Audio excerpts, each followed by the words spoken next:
당신이 생각하는 하나님은 어떻게 생겼나요? 하나님께서 천지를 창조하셨어요. 인간은 죄인이 되었고 우리들을 위해 아들 예수님을 보내셨죠. 예수님은 우리 죄를 위해 돌아가셨지만 부활하셨어요. 그 예수님을 잘 믿으면 돼요.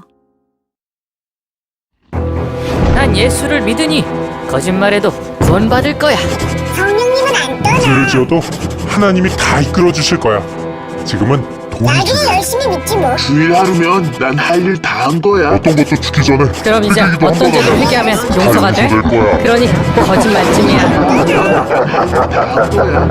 뭐야? 이건 괴물이잖아. 하나님께서 우리에게 주신 성경만이 하나님을 제대로 그릴 수 있습니다. 농어촌에서 목회하거나 또 미자립교에서 목회하는 분들이 한 450명 정도 저희들이 초청해서 같이 배울 수 있고 나눌 수 있고 서로 격려할 수 있어서 감사합니다. 먼저 그분들에게 한번 격려의 박수를 크게 한번 해주셨으면 좋겠습니다.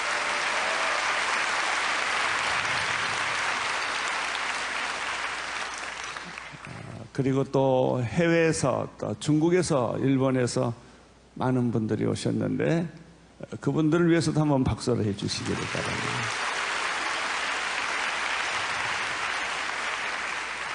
바랍니다. 이번에는 대만에서 오신 분도 계시지만은 특별히 중국 본토에서 주님을 사랑하는 분들이 처속교회에서 또 여러 형태로 예배를 드리던 분들이 이 세미나 소문을 듣고 이렇게 오게 된 것은 본인들에게도 위험스러운 일이지만 큰 영광이라고 생각을 합니다. 많은 은혜를 받고 우리 모두가 전 세계를 변화시킨 목회는요, 내 목회도 아니고 우리 한국 목회도 아니에요.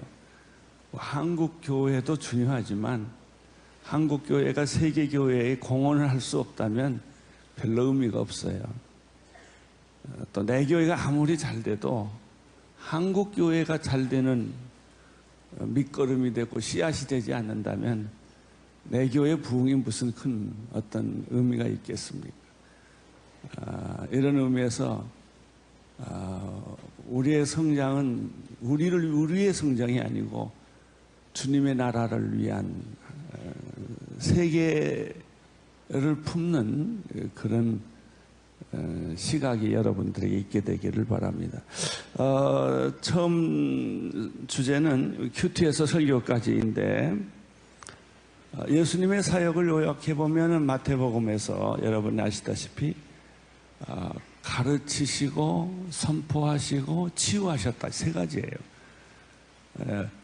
예수님 하나님의 말씀을 가르치셨고 두 번째는 가르치는 사역과 티칭 사역과 또 전혀 다른 사역이 선포하는 사역입니다. 말씀을, 복음을 선포하는 프리칭 사역과 그리고 또 한 가지 중요한 것은 힐링, 병들고 약하고 귀신 들린 자들을 치유하는 사역이 삼위일체처럼 하나로 된 거예요. 대개 이제 우리의 사역은요, 한 가지 쪽에 치우칠 확률이 참 많습니다. 이단은 한 가지, 달을 이자 끝단자예요.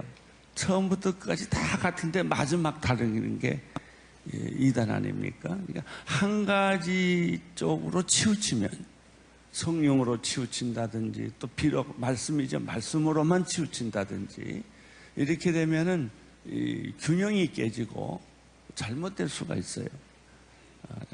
교회 안에는 치유 사역도 있어야 되고 말씀 사역도 있어야 되고 또 끊임없는 전도를 하는 전도 사역이 필요해요.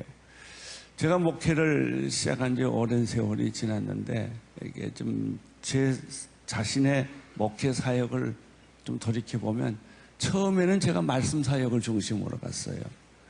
오늘의 교회 시작할 때부터 큐티를 했고 1대1을 했고 성경 공부를 했고 제가 얼마나 좀 주제 파악을 못하는지 우리 교인들한테 헬라어 히브리어까지 가르칠 생각을 할 정도로 그리고 커리큘럼 만들었었어요.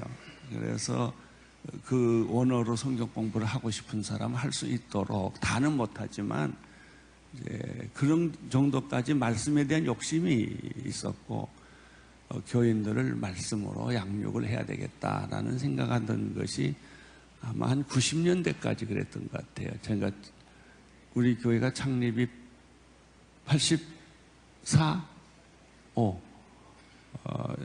교회가 처음 창립했을 때 말씀 사역을 했고요. 우리는 예배라는 것은 1시간 예배, 1시간 성경 공부를 합쳐서 예배라고 말했어요. 그래서 성경 공부 끝나면은, 예배가 끝나면은 전부 그룹으로 나누어서 성경 공부를 하고 도시락을 싸오고 또 교회에서 밥을 만들어서 먹고 예배가 아침 9시부터 저녁 4시, 오후 4시까지 했어요. 그리고 얼마나 좀 꿈 같은 세월을 보냈는지 이루 말할 수가 없어요. 이제 그리고 제가 이제 건강을 다쳐서 하와이 YM으로 안식년을 가게 됐어요. 거기서 이러지도 못하고 저러지도 못하는 게 성령사역이었어요.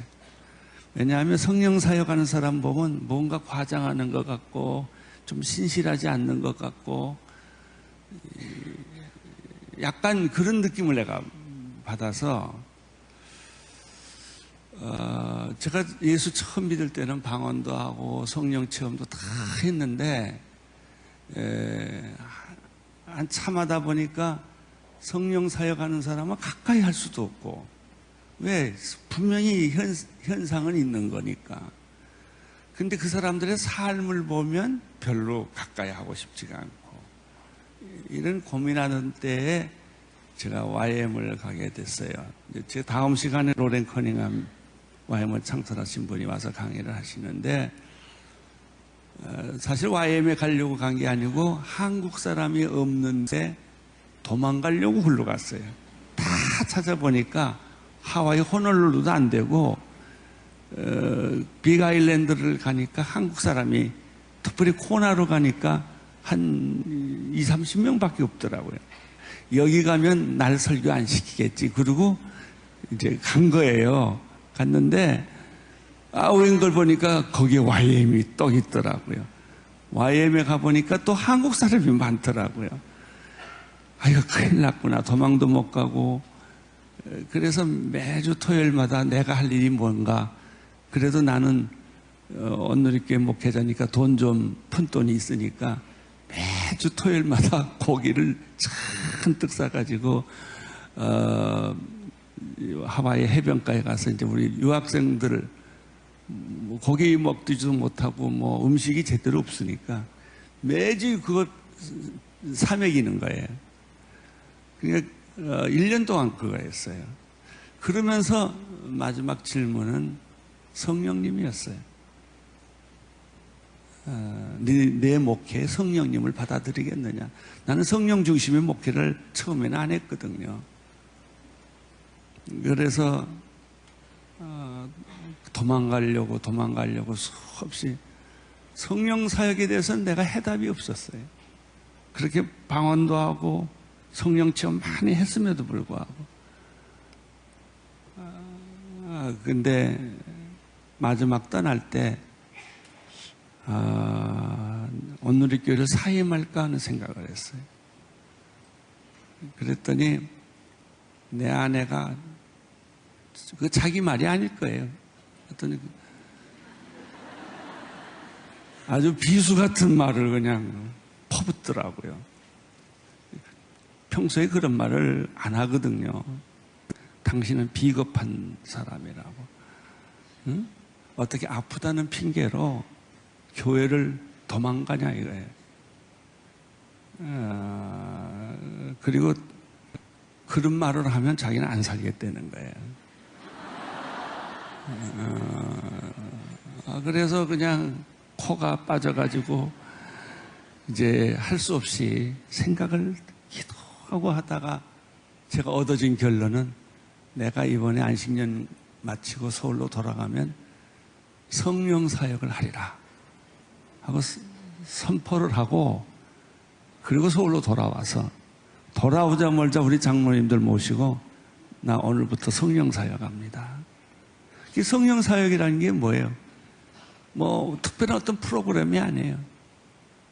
성령, 이때까지 내가 말씀 가지고 사역을 했는데 이제 성령 중심으로 사역을 하겠습니다. 그래서 성령 사역을 지금까지 해온 거죠.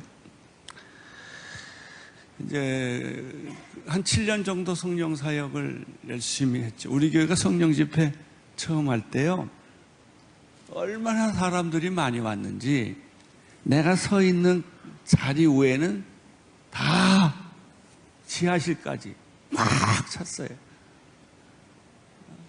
그래서 제가 놀랐어요. 왜 이럴까? 성도들은 성령을 사모하는구나 하는 걸 알았어요. 나만 빼놓고. 성도들은 그렇게 갈급해하고 또 성령님 체험하기를 원하고, 그걸 내가 못 읽은 거예요. 그러니까는 자기가 좋아하면요, 그것만 보이지 자기가 좋아하지 않는 거는 잘 안 보여요. 일본의 장재훈 목사님이 며칠 전에 그런 얘기를 하더라고요. 근데 같이 4월 달에 차 타고 다니면서 사쿠라 구경을 좀 했는데, 일본의 사쿠라가 그렇게 멋있다는 거를 5년 만에 알았대요. 목회 5년 만에 사쿠라 핀지도 모르고 지냈대요. 그렇게 고생하면서 목회를 했는데 5년쯤 지나고 나니까야 사쿠라가 아름답구나, 그걸 처음 봤대요. 이 사람은 누구든지 자기가 좋아하는 것만 보이고 자기가 관심 있는 것만 보이지 그 외의 거는 잘 안 보이게 돼 있어요. 어쨌든 성령 사역을 하게 됐고, 성령 사역을 열심히 하니까 그 다음에 눈에 띄는 것이 세상을 변화시켜야 되겠다. 우리 교회만 잘 되는 게 문제가 아니다. 세상을 돌아보는 눈이 생기더라. 그래서 우리가 참여 영성을 키워서 세상을 변화시키는 청년들부터 어린아이부터 어른이까지 끊임없이 어려운 사람 도와주고, 조용히, 이번에 강원도도 지금까지 우리는 물병 갖다 줘요. 물 없는 곳에 물 갖다 주고, 청년들이 그렇게 열심히 하고, 또 우리 공동체에서 열심히 그런 일을 하고, 외국인에 대해서 눈을 뜨게 되고, 가난한 데 대해서 눈을 뜨게 되고, 이런 사역이라는 것이 처음부터 이렇게 완전히 가는 게 아니고 자기의 영적 수준과 그 믿음에 따라서 사역의 범위가 달라져요. 변해지고, 이런 것들을 이제 제가 경험하게 됐어요. 그리고 저는 신학교 가기 전에 선교사가 되기로 헌신한 사람인데, 건강에 문제가 생겨서 이렇게 선교사로 갈 건강이 못 되니까 할 수 없이 한 게 목회예요. 저는 목회 은사가 있다고 생각하지 않았어요. 나는 사역의 은사가 있고 선교의 은사가 있고 이런 사람인 줄 알았는데, 지금 우리가 몇 년 됐죠? 4년, 24년을 지나놓고 보니까 내게 목회의 은사가 있다는 걸 늦게 알았어요. 나는 그냥 역막살이 붙어가지고 계속 돌아다니고 그냥 밤새고 뭐 이런 줄 알았는데, 실제로 해보니까 내가 교회를 안 떠나고 있더라고요. 항상 교회를 지키고 있더라고요. 그리고 목양을 하고 있더라고요. 그러니까 교회가 이렇게 나도 모르게 커진 거예요. 이 목양의 은사가 없으면 커질 수가 없어요. 예를 들면 예언하고 방언하고 병 고치고 뭐 이런 분들은 목양이 크지를 않아요. 그분들은 하나님이 주신 은사가 이제 그건 특수 전도도 하고 특수 사역을 하기 때문에 이제 그런 것 같아요. 이제 이런 과정을 거치다가 이제 마지막으로 이제 정리를 하게 된 거예요. 아, 그러면 목회라는 게 뭐냐? 균형이다. 한쪽으로 치우치는 건 사역이고, 균형을 잡는 거는 목회다. 그러니까 목회자도 빨리 알아야 돼. 내가 사역의 은사를 가지고 있느냐 할 때는 목회를 손을 놔야 돼요. 그리고 그 사역에 집중을 해야 돼요. 그러면 열매가 있어요.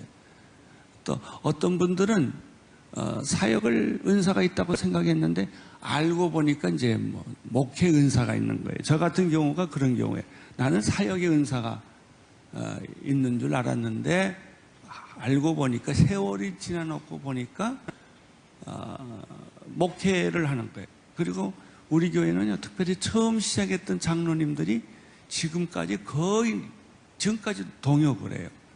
그러니까 저는 사람을 한번 이렇게 사귀면 끝까지 이렇게 사귀는 은사가 내게 있는 것을 발견을 했죠. 그리고 이제 발견한 것이 뭐냐면 교회란 뭐냐 하는 것을 발견하게 된 거예요. 그냥 우리는 교회 다니고 또 싫으면 옮기고 마음에 안 맞으면 옮기고 또 하다가 포기하고 자기 중심적 목회를 교회를 생각하는데 진짜 교회는 고백 공동체 주는 그리스도시여 살아계신 하나님의 아들이라는 고백이 없으면 교회가 이루어지지 않아요. 두 번째 그 교회는 예수 공동체. 이건 내 교회가 아니고 주님의 교회예요. 우리는 청지기가 되어서 예수님이 주인인 이 교회를 섬기는 거예요. 그리고 목회는 한 곳에 치우치면 안 돼요. 신앙도 균형이 있어야 돼요. 그래야 오래 가고 안정적으로 가고 불같이 뜨거울 때도 있지만은 또 냉철할 때도 있어야 되고 또 성령의 체험이 있을 때도 있지만은 가난하고 외롭고 병들고 소외된 사람들 속에 들어가야 될 때도 있고 이제 이런 거죠. 제가 선교사로 헌신했기 때문에 늘 생각하는 것은 이 선교였어요. 내 아내도 선교사로 헌신했어요. 그런데 선교단체에 신청을 하면 다 거절을 당했어요. 열이면 열. 왜냐하면 제 아내도 건강이 좋지 않기 때문에. 그래서 건강이 좋지 않는 두 사람이 만나서 우리가 서로 위로하면서 살자. 당신도 건강이 약하고 나도 약하니까 그거를 장점으로 삼자. 그리고 선교사를 내가 못 가면 내가 선교사를 보내는 사람이 되면 될 거 아니냐. 그래서 시작한 게 온누리교회예요. 온누리교회는 선교사들을 돕기 위해 세운 교회라고 할 수가 있어요. 그것이 우리에게 주신 은사다. 그래서 저희 교회가요, 한 개교회로서는 불가능한 1000명이 넘는 선교사를 파송을 했잖아요.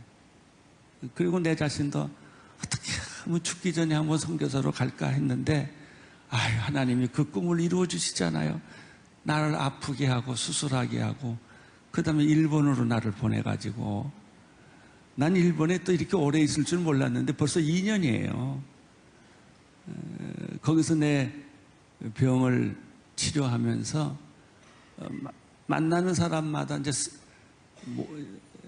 이제 일본 사람들을 만나고 일본 문화를 접촉하게 되고 이제 가만 생각하니까 벌써 내가 이미 일본에 선교사로 와 있더라고요. 그래서 장저인 교회 목사의 교인으로 제가 등록을 해가지고 장 목사님 눈치채고 저를 설교 절대 안 시켜요. 그러니까 이제 그 교인으로 가서 예배 드리고 이제 그러면서 하나님이 몇 가지 중요한 걸 깨닫게 해줬어요. 내가 지나온 이렇게 쭉 삶을 보면 정신없이 뛰어왔던 것 같아요. 아이들 얼굴도 못 보고, 왜냐하면 새벽 기도하면 일찍 나와야 되고, 애들이 다 잘 때 이후에 들어가야 되고, 우리 목사들이 대부분 다 그래요. 애들하고 보낼 시간이 없어요. 거기에 몰두를 하니까. 그러니까 병 안 나는 게 이상하죠. 그렇게 기계도 오래 쓰면 다르지기 마련이죠. 장재우 목사님 교회 교인으로 앉아서 예배를 드리다가 하나님이 새로운 걸 깨닫게 해준 거예요. 그거는 뭐냐면 온누리교회가 여러 가지 과정을 거쳐서 여기까지 왔는데 다시 온누리교회는 큐티 사역으로 돌아가라. 이거예요. 간단해요. 왜냐하면 그 교회는 한 400명 모이는 일본 사람들도 예배 드리고 한국 사람들도 예배 드리는데 내가 초창기 때 생각했던 그 아름다운 모습이 그 교회에 있더라고요. 어떻게 이 교인들이 이렇게 순하고 열심히고 순종적이고 헌신하고 그리고 일본에 와서 직업을 가진 사람들은 대개 이제 50대가 돼서 보면 다 신학교로 가더라고요. 뭐 은행장도 그만두고 신학교 가고 뭐 이런 분들이 전부요.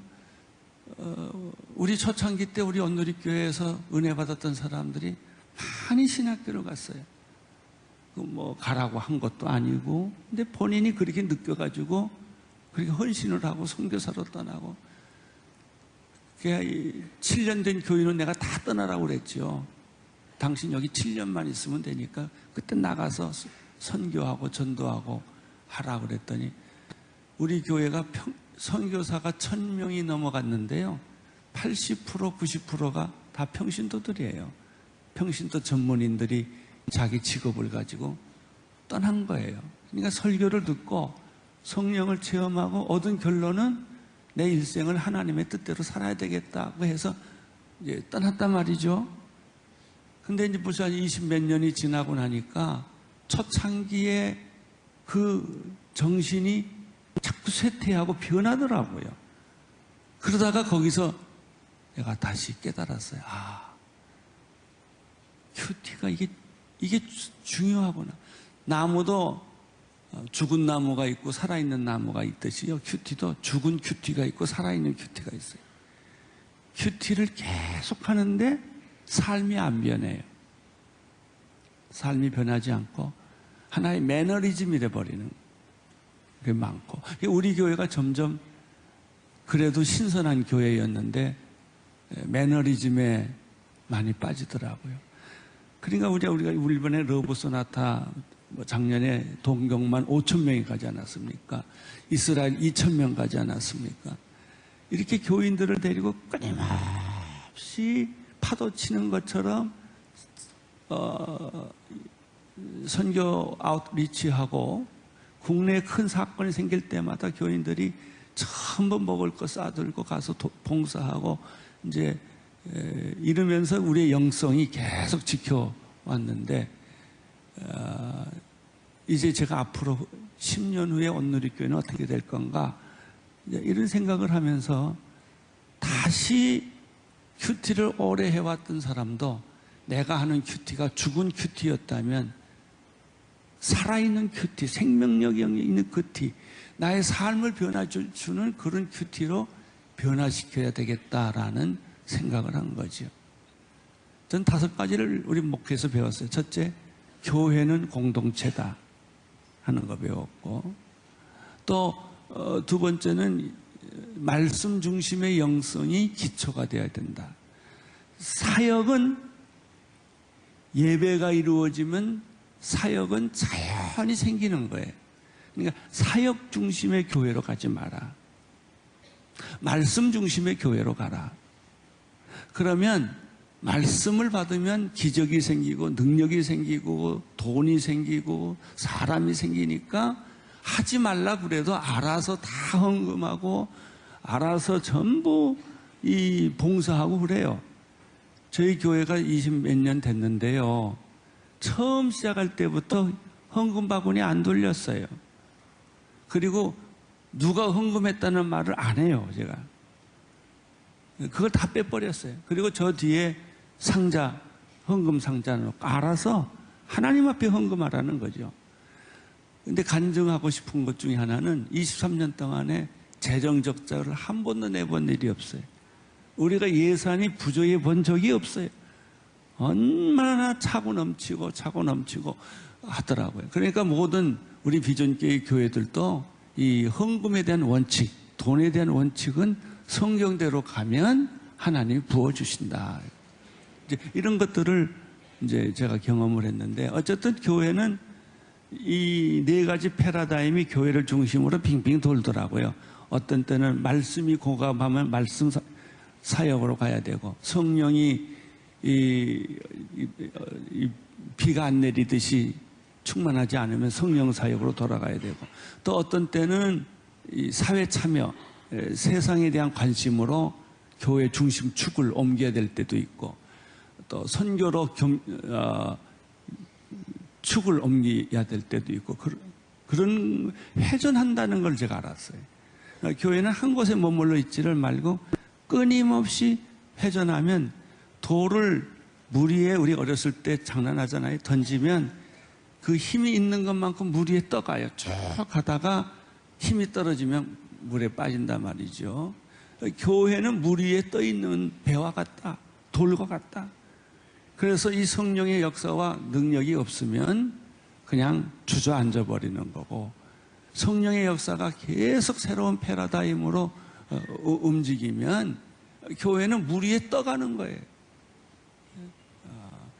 저는 그래서 돈 걱정 같은 거 안 해요. 돈이 많아서 걱정 안 하는 게 아니라 하나님을 바라보면은 반드시 채워주게 돼 있어요. 지난번에도 저희들이 양지에 선교훈련센터 하기 위해서 헌금을 했는데 굉장히 액수는 크지요, 목표가. 그런데 10억짜리 헌금을 4사람이 했어요. 한 사람만 내가 알겠더라고. 나머지 사람은 모르겠어요. 도대체 이 사람이 누구냐? 얼굴도 본 적이 없고 들어본 적도 없는. 하나님이 일을 그렇게 하시더라고.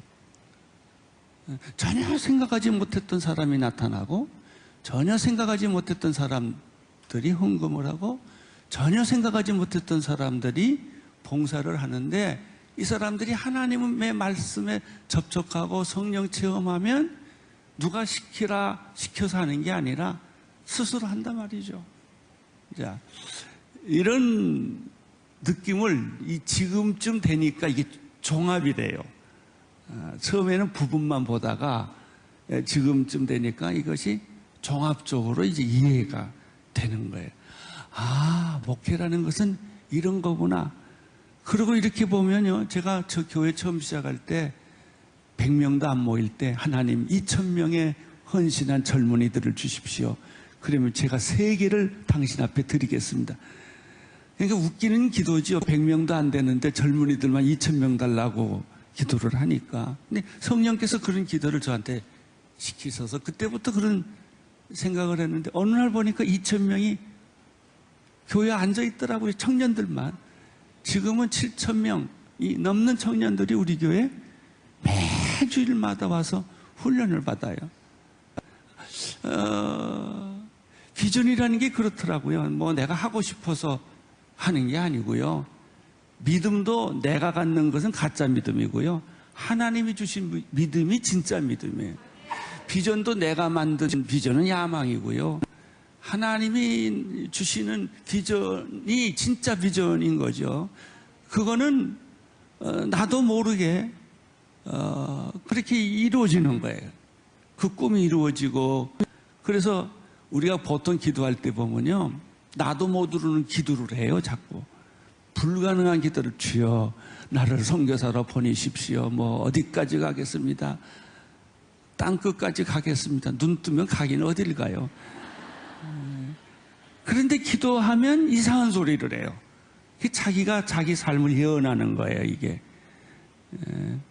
그런데 그거는 반드시 이루어져. 제가 지금 이렇게 투석을 하지만 그런 거는 하나도 내 인생에 문제가 안 돼요. 하면 하고 말면 말지. 뭐 꼭 나에게 기적이 일어나게 해달라 이것도 아니에요. 투석하면 하는 대로 하나님께 영광 돌리게 하시고, 투석을 안 하면 안 하는 대로 영광 돌리게 하시고, 그러다 보니까 우리 교회가 어린아이까지 주일날 5만 명이 매주일 오는 사람들이에요. 생각해 보세요. 나 때문에 왔다면 내가 지금 1년 동안 설교 쉬고 있는데 다 빠져야 되잖아요. 안 빠져요. 헌금도 줄지 않아요. 그게 그 하나님의 말씀이고 성령의 역사고 비전이 아니겠어요? 내가 우리 교회 자랑하고 싶은 게 하나 있어요. 우리 교회 안에는 크고 작은 내분이 없어요. 그러니까요, 싸우면 100명 모여도 10,000명 모이는 것 같고, 안 싸우면 10,000명 모여도 100명 모이는 것 같아요. 내 생각이 다 같으니까. 이게 나는 교회 부흥의 비결이라고 생각을 해요. 자,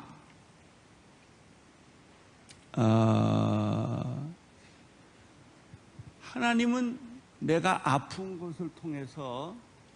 통해서 결국은 일본에 보내셨다는 게 요점이에요.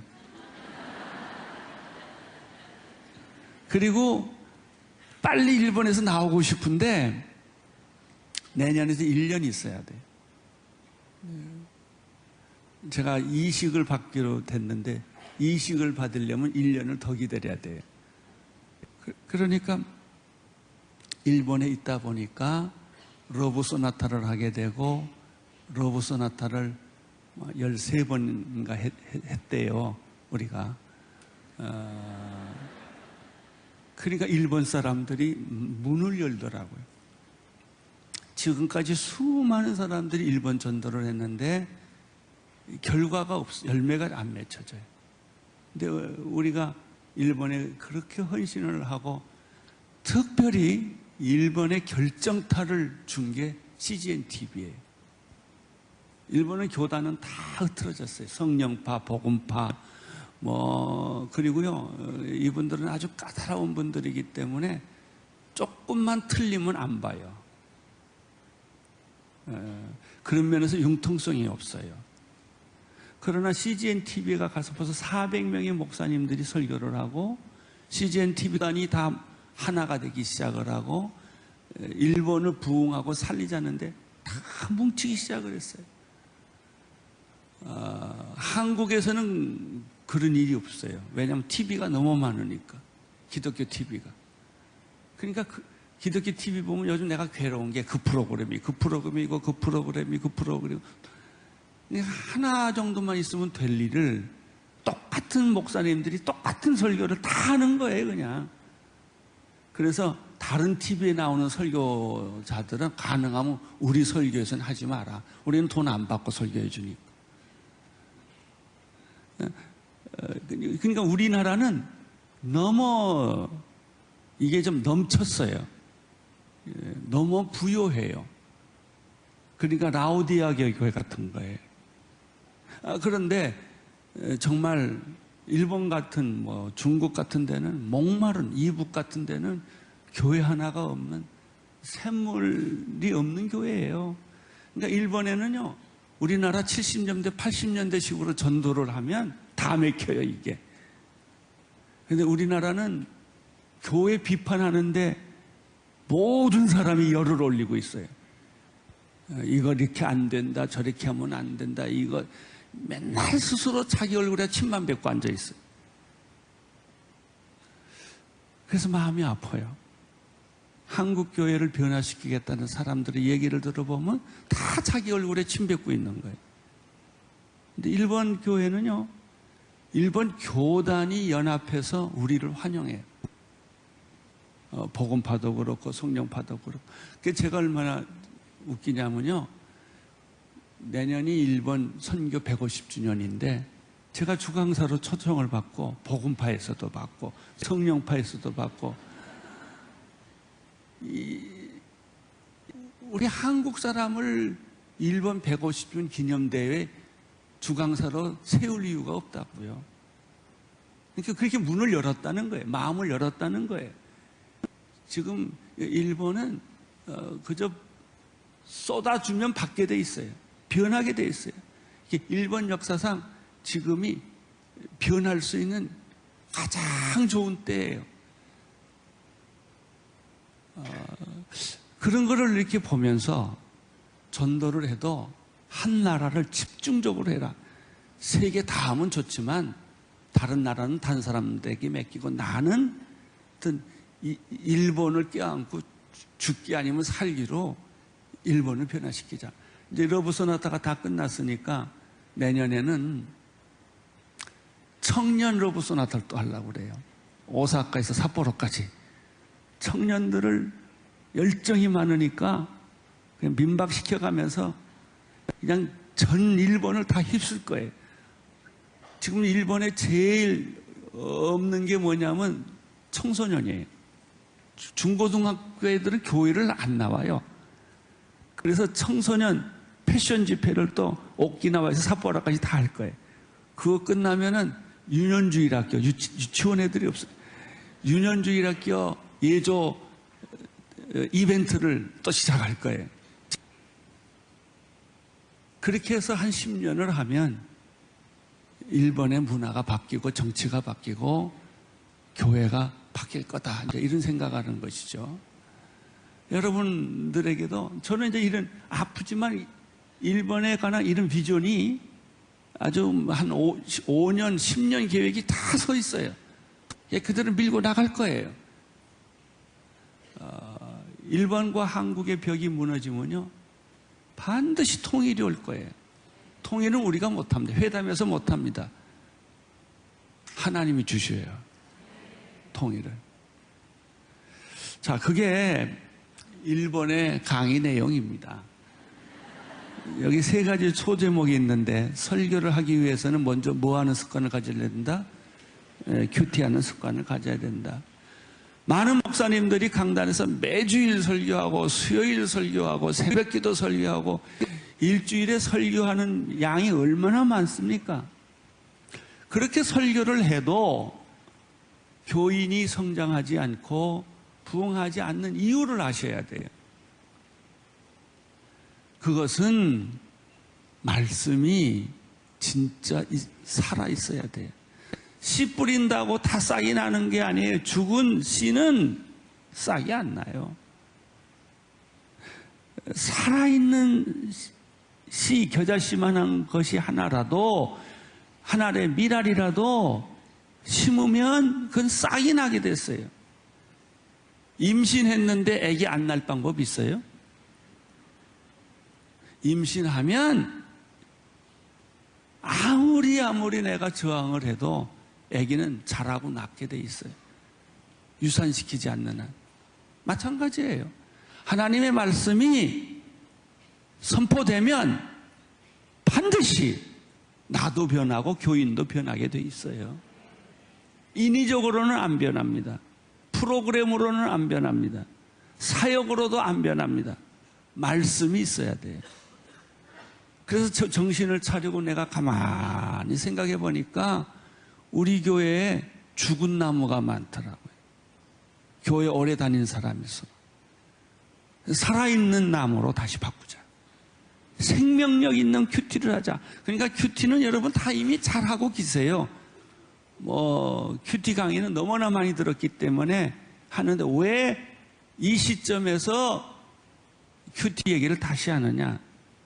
내 큐티가 살았나 죽었나를 점검하자는 거예요. 죽어 있다면 살아있는 큐티로 바꾸자는 거예요. 그럼 살아있는 큐티로 어떻게 바꿀 것인가? 이제 많은 목사님들이 오셔서 그 얘기를 해야 될 거예요. 하나님의 음성은 어떻게 들을 것인가? 하나님의 뜻은 어떻게 깨달아지는 것인가? 그 말씀은 가만히 있어도 잘해요. 그러니까 안 자라나는 것이 이상한 거예요. 누구든지, 저도 교회 좀 언누리교 시작할 때 12명부터 시작했어요. 12가정. 저도 개척교회 시절 여러분이 겪었던 어려움 다 겪었어요. 지금 이렇게 되니까 아무 고생 없이 자란 것 같아도요, 저도 겪을 거 다 겪었어요. 아프기도 하고 죽을 뻔도 하고 좌절도 하고 포기도 하고 이런 일을 겪으면서 여기까지 온 거예요. 내 삶의 중심을 특별히 사역 전문가들이나 목회자들은 죽은 큐티를 하기가 아주 쉬워요. 유혹이 많아요. 왜? 설교가 내 전공이니까, 말씀이 내 전공이니까 오히려 거꾸로 생동감 있는, 감동이 있는, 눈물이 있는 큐티는 큐티는 말씀 앞에서 자기를 비추는 거 아니에요? 큐티를 탁 하고 나서 당신은 오늘 이렇게 변해야 돼 하고 하는 건 큐티 아니에요. 큐티 해보니까 우리 남편은 이 문제가 있어. 이게 큐티가 아니에요. 큐티는 나를 보는 거예요.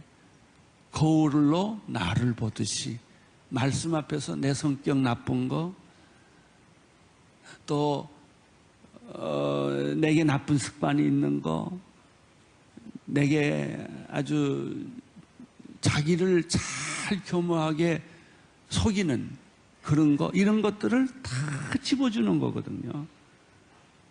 그러니까 자기가 변하지 않을 수가 없는 거죠. 교회의 기초는 말씀이에요.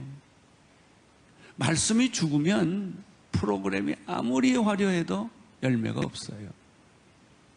나는 여러분들의 교회가 이번 기회를 통해서 말씀 중심, 이 말씀 중심으로 할 수 있는 저희가 경험해 본 바로는 큐티가 최고다 이거예요.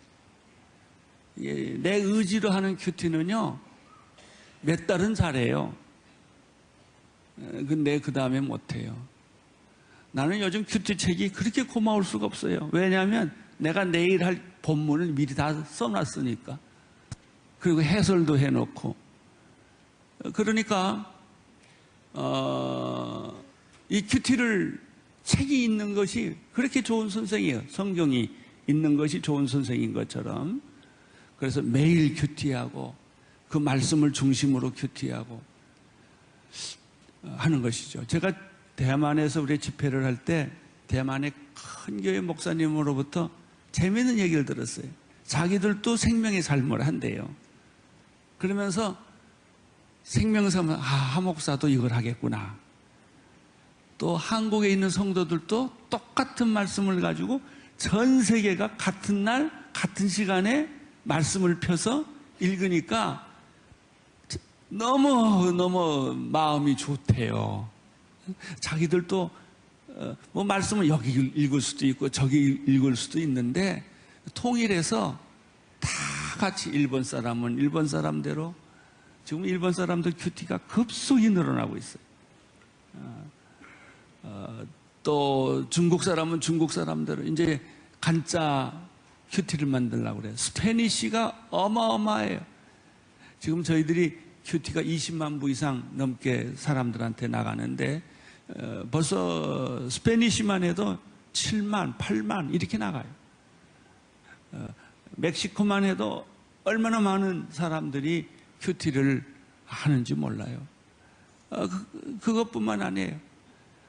지금 러시아도 그렇고 소아시아, 아시아 지연에도 다 자기들이 알아서 번역해서 같이 하는데 똑같은 날 똑같은 시간에 똑같은 본문으로 같이 비전을 품고 말씀을 듣는다고 생각하니까 나 혼자 큐티하는 거하고는 생각이 다르더라고요.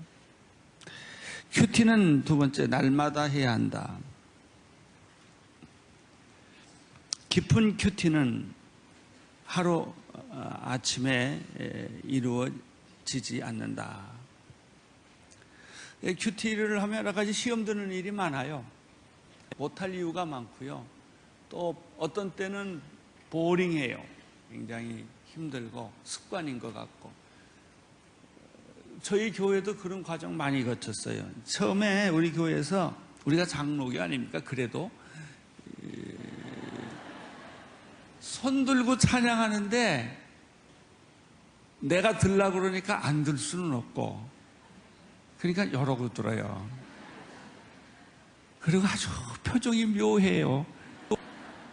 이게 습관이 안 돼서 이제 그러면 저는 어떻게 하냐면 손 들어도 되고 안 들어도 됩니다. 좀 쉬워요. 그리고 몇 개월 후에 또 다시 손 들어요. 또 귀찮아하면 내려요. 그리고 또 해요. 그러나 꾸준히 하는 거예요. 큐티 했다가 안 했다가 했다가 안 했다가 계속해요.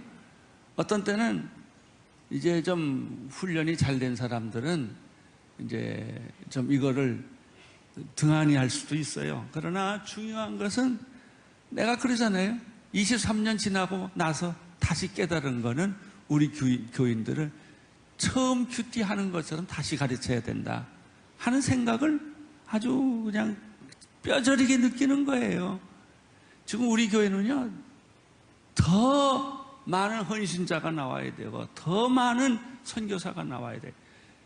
지금 청년들 대학부들이 매주일 모이는 인원이 한 7,600명 되는데, 우리 선교사역부에서 이제 요청이 온 거예요.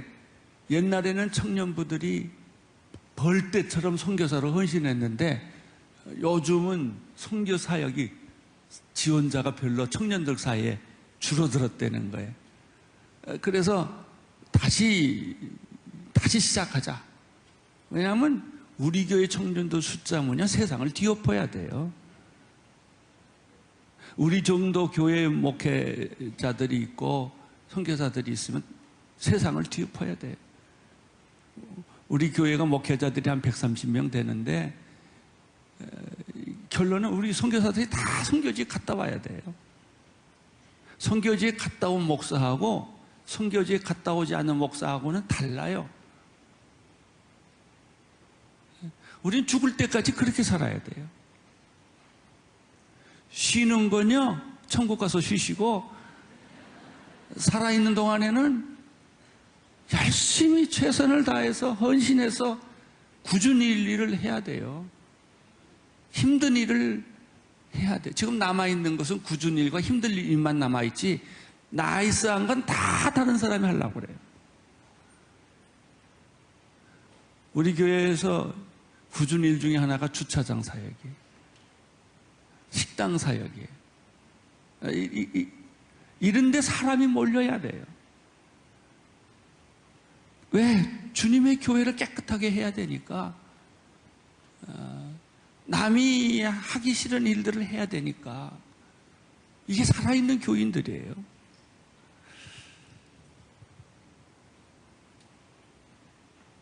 설교 훈련의 기초는 큐티 훈련이다. 여기 모든 분이 설교자는 아니시지만 저는 평신도들이 설교해야 된다고 생각해요. 설교하는 데까지 가셔야 돼요. 왜? 예수님의 기본 철학이 teaching, preaching, healing이거든요. 그러니까 우리는 평신도니까 뭐 설교 안 할 거다. 아니, 어떻게 알아요? 여러분들이 설교하게 될지. 문봉주 대사님은 대사로서 또 뉴욕의 총영사로서 살아왔지만 그분이 성경을 가르치기 시작을 하면서 얻어진 결론은 신학교를 가는 거. 이번 졸업해요. 그리고 곧 목사가 돼요. 전혀 꿈에도 꾸지 않았던 일이에요. 그러니까 목사라는 자리를 이제 그것도 뭐 아무나 목사할 수는 없는 거죠. 나이도 있고 은사도 있고 또 목사님 가운데 이런 생각. 나는 설교를 잘한다고 생각하는데 왜 교인은 부응하지 않을까? 내가 설교 잘한다고 생각해봐야 소용이 없어요. 교인들이 설교 잘한다고 생각해야지. 듣는 사람이. 이제 그래서 어쨌든 여러분들이 평생 준비하는 걸 티칭, 힐링, 프리칭이에요. 여러분들이 믿는 자들에게 이런 표적이 있다리니 너희들이 내 이름으로 귀신을 쫓아내며 새방언을 말하며 뱀을 집으며 무슨 독을 마실지라도 해를 받지 않으며 병든 자에게 손을 얹은 적 나으리라. 그건 목사에게만 준 거 아니에요. 제일 웃기는 것 중에 하나가요, 축도예요. 지금은 이제는 우리 주 예수 그리스도의 은혜와 뭐 이거 있잖아요. 근데 우리나라에서는 전도사 못해요, 그거. 목사만 해요. 언제 목사만 하라고 성경이 그렇게 써졌어요? 교단에서 법으로 그렇게 만들었지. 평신도들도 다 축복할 수 있어요. 축복할 수 있고, 귀신 쫓을 수 있고, 병 낫게 할 수도 있고, 복음 전할 수도 있고. 이거는 목사는 하나님께서 특별히 목사라고 하는 이런 특별한 사명을 주어서 목회를 하는 것뿐이지, 우리 모든 평신도들에게 성경 읽을 권리 있고, 기도할 권리 있고, 능력을 행할 권리가 있고, 이렇게 다 그렇게 만들어줘야 되는 것이죠. 큐티를 제대로 배우면 강해 설교를 제대로 할 수 있습니다. 그래서 이번 제목이 큐티에서 설교까지 하자는 것이죠. 그래서 평신도들도 설교는 어떻게 하는 것이며 어떤 맥이 있는 것이며, 그래서 이제 그런 강의를 하는 겁니다. 근데 이제 제가 목회를 이 23년 동안 해보니까 재밌는 사실을 하나 발견해요. 교인들을 큐티를 새벽마다 새벽 기도부터 시키니까 이게 훈련이 됐어요. 항상 말씀 보고, 읽고, 묵상하고, 노트 쓰고, 나누고, 뭐 이런 기본적인 패턴을 계속하고 나니까 우리 교회에 와서 제목 설교하는 사람 설교를 못 들어요. 큐티로 익숙한 사람은 말씀 설교를 해야 듣지, 이상한 세상 설교, 예화 설교. 그러니까 예화는 웃기기는 하는데 이게 안 들어오는 거예요. 이게 참 중요하구나. 저희 교회에 와서는 제목 설교를 한다든지 무슨 예화 설교를 한다든지 그러면 교인들이 듣기는 그저 체면차례 듣는데 진짜 잘 안 들어요. 근데 말씀 설교를 하면 다 귀 쫑긋하고 들어. 왜냐하면 큐티하는 훈련이 되어 있기 때문에. 그러니까 강해 설교를 하려고 하면은 제일 첫 단계가 교인들을 큐티하는 교인으로 만들어야 돼요. 그래서 항상 말씀 중심으로 생각하고, 말씀 중심으로 살고, 말씀을 묵상하고, 말씀을 적용하는 훈련이 이루어져야 설교하고 동일선상에 라인이 맞아지는 거죠. 제목 설교가 잘못됐다는 건 아니에요. 그러니까 전도 설교에는 제목 설교가 좋아요. 한두 번 설교할 때는. 그러나 한 교인을 들고 50평생 설교할 때는요, 말씀 설교를 해야 돼요. 저는 다음 주 설교할 거 걱정 안 해요. 이미 그 다음 주를 해야 되니까. 내가 원하든 원하지 않든 좋아하든 좋아하지 않든 그 설교는 계속해야 돼요. 목회 설교는 강해 설교다. 큐티한 말씀을 설교로 끌고 가라. 아주 중요한 얘기예요. 설교를 위해 본문을 분석하고 뼈대를 만든다. 그 뼈대에 묵상된 메시지라는 살을 입혀준다. 근데 이 단계에서 다 실패를 해요. 뭐 주석도 있고 뭐 예화집도 있고, 그래서 그런 거는 지적인 정보는 많이 줄 수 있는데, 원어 분석을 하고 원어로 성경, 이거 다 할 수 있는데 그 설교는 그냥 뼈대예요. 살이 없어요. 적용이 없어요. 묵상이 없어요. 가까운 사람과 묵상 메시지를 나눠봐라. 정신 차리고 여기서 끝나겠습니다. 아무튼 여러분들, 제가 온누리교회 23년 목회를 다시 한번 돌아보게 됐는데 결론은 큐티로 돌아가자. 큐티. 큐티 안 하는 사람은 큐티해야 할 것이고, 큐티하는 사람은 내 큐티가 살아있는 큐티인가 죽은 큐티인가를 알아야 돼. 만약에 열매 맺지 못하는 큐티를 계속하고 있다면 정말 어린애 같은 심정으로 회개하고 다시 말씀 앞에 무릎 꿇고 깨끗한 양심을 가지고 자기 자신을 돌아보는, 그리고 말씀으로 능력을 입는 그런 축복이 있게 되기를 축원합니다. 감사합니다.